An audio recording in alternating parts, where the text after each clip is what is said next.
দ্বাদশ শ্রেণী তথা ক্লাস 12-এর সকল ছাত্রছাত্রীদের জন্য নিয়ে চলে এলাম সংস্কৃত বিষয়ের তৃতীয় সেমিস্টারের একটি গুরুত্বপূর্ণ নমুনা প্রশ্নপত্র ও সাথে তার উত্তর।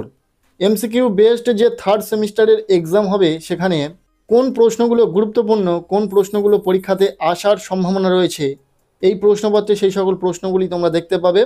কাজেই তোমরা যারা সংস্কৃত পরীক্ষাতে খুব ভালো রেজাল্ট করতে চাও অবশ্যই ভিডিওটি শেষ পর্যন্ত দেখবে এবং প্রশ্নগুলি উত্তর সহ খুব ভালো করে পড়ে রাখবে। সো প্রথম থেকে সম্পূর্ণ প্রশ্নপত্রটি দেখে নেওয়া যাক। তোমাদের থার্ড সেমিস্টার পরীক্ষা হবে 40 নম্বরের, যেখানে সময় দেওয়া হবে 1 ঘন্টা 15 মিনিট। প্রথমেই বলা হচ্ছে সঠিক উত্তরটি নির্বাচন করো। তোমরা জানো এমসিকিউ বেসড এক্সাম হবে, যেখানে 40টি শর্ট টাইপ প্রশ্ন থাকবে, প্রতিটি প্রশ্নের মান 1 করে, টোটাল 40 নম্বর। প্রথম থেকে প্রশ্নগুলো দেখে নাও। প্রথম প্রশ্ন, অবন্তী সুন্দরী রাজবাহনের কাছে কি শুনেছিলেন?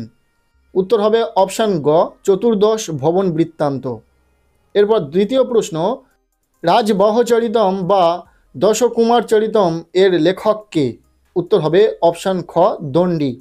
যেহেতু সংস্কৃত, যদি উচ্চারণের ত্রুটি ঘটে অবশ্যই ক্ষমাপ্রার্থী আমি।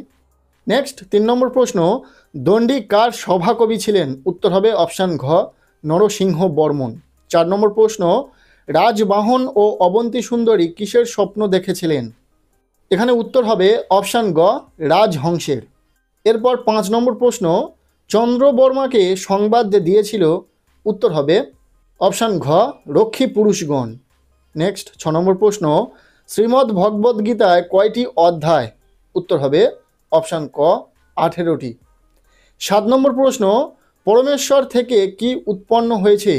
উত্তর হবে অপশান ক, ব্রহ্মদেব। এরপর 8 নম্বর প্রশ্ন, বুদ্ধি কার থেকে শ্রেষ্ঠ? উত্তর হবে অপশান গ, মন। 9 নম্বর প্রশ্ন, অর্জুনের রথের চালক কে ছিলেন? উত্তর হবে অপশান খ, শ্রীকৃষ্ণ। এরপর 10 নম্বর প্রশ্ন, বুদ্ধি ও মন এই দুইয়ের মধ্যে শ্রেষ্ঠ হলো? উত্তর হবে অপশান ক, বুদ্ধি। পরের প্রশ্ন, দুর্বাসাস অভিশাপের রচয়িতা কে? উত্তর হবে অপশান খ, কালিদাস। নেক্সট 12 নম্বর প্রশ্ন, শকুন্তলার সঙ্গে কার বিবাহ হয়েছিল? উত্তর হবে অপশান গ, রাজা দুষ্মন্ত। এরপর 13 নম্বর প্রশ্ন, অভিজ্ঞান কথার অর্থ কী? উত্তর হবে অপশান ক, স্মারক চিহ্ন। নেক্সট 14 নম্বর প্রশ্ন, রাজা দুষ্মন্ত শকুন্তলাকে অভিজ্ঞান স্বরূপ কী দিয়ে গিয়েছিল? উত্তর হবে অপশান গ, নিজ নামাঙ্কিত আংটি। এরপর 15 নম্বর প্রশ্ন, শকুন্তলা দুষ্মন্তের কোন মতে বিবাহ হয়েছিল? উত্তর হবে অপশান গ, গন্ধর্ব। এরপর 16 নম্বর প্রশ্ন, ধাতু নাম কত প্রকার প্রত্যয়যোগে গঠিত হয়? উত্তর হবে অপশান গ, 5। 17 নম্বর প্রশ্ন, দুইয়ের মধ্যে একের উৎকর্ষ বোঝালে কোন প্রত্যয় হয়? উত্তর হবে এখানে থাকা অপশান গ, তরফ। এরপর 18 নম্বর প্রশ্ন, আচরণ অর্থে কর্মবাচক উপমান শব্দের উদাহরণ কি? উত্তর হবে অপশান ক, সখীয়তি। নেক্সট 19 নম্বর প্রশ্ন, লক্ষ্মীবান শব্দটির প্রকৃত প্রত্যয় করো। উত্তর হবে এখানে থাকা অপশান খ, লক্ষ্মীযুক্ত মতুপ। এরপর 20 নম্বর প্রশ্ন, প্রশংসা অর্থে একটি মতুপ প্রত্যয়ের উদাহরণ দাও। উত্তর হবে অপশান গ, রূপবান। 21 নম্বর প্রশ্ন, সম্বোধনে প্রথমবার একবচনকে কি বলে? উত্তর হবে অপশান ঘ, সম্বোধি। নেক্সট 22 নম্বর প্রশ্ন, উপসর্গ ক্রিয়ার সঙ্গে যুক্ত না হয়ে স্বাধীনভাবে বসলে তাকে কি বলে? উত্তর হবে অপশান গ, কর্মপ্রবচনীয়। 23 নম্বর প্রশ্ন, সহ শব্দের যোগে কোন বিভক্তি হয়? উত্তর হবে অপশান গ, তৃতীয়া। 24 নম্বর প্রশ্ন, কারকে পদটি কী ধরনের সূত্র?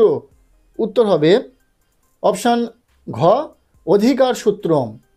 25 নম্বর প্রশ্ন, বচন মাত্রে কোন বিভক্তি? উত্তর হবে অপশান ক, তৃতীয়া। 26 নম্বর প্রশ্ন, সমাসে একাধিক পদ মিলে কোন পদ গঠিত হয়? উত্তর হবে সমাসবদ্ধ।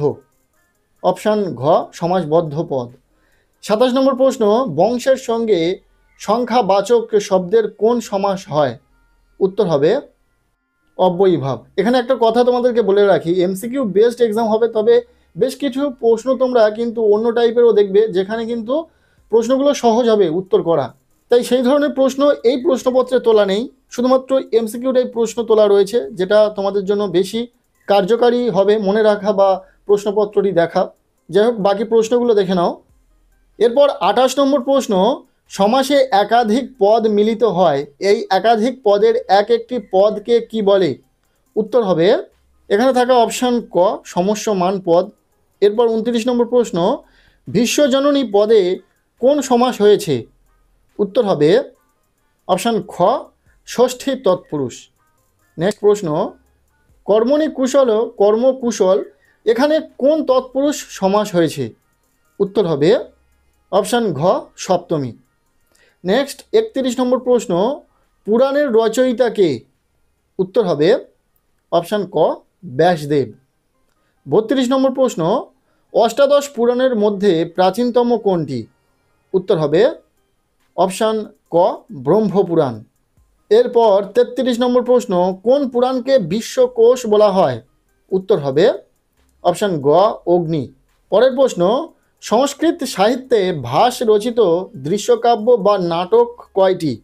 উত্তর হবে অপশান ক 13টি। 35 নম্বর প্রশ্ন, নাট্যশাস্ত্রের রচয়িতা কে? উত্তর হবে ভারতমুনি। এরপর 36 নম্বর প্রশ্ন, কালিদাস রচিত সর্বশ্রেষ্ঠ নাটকের নাম কি?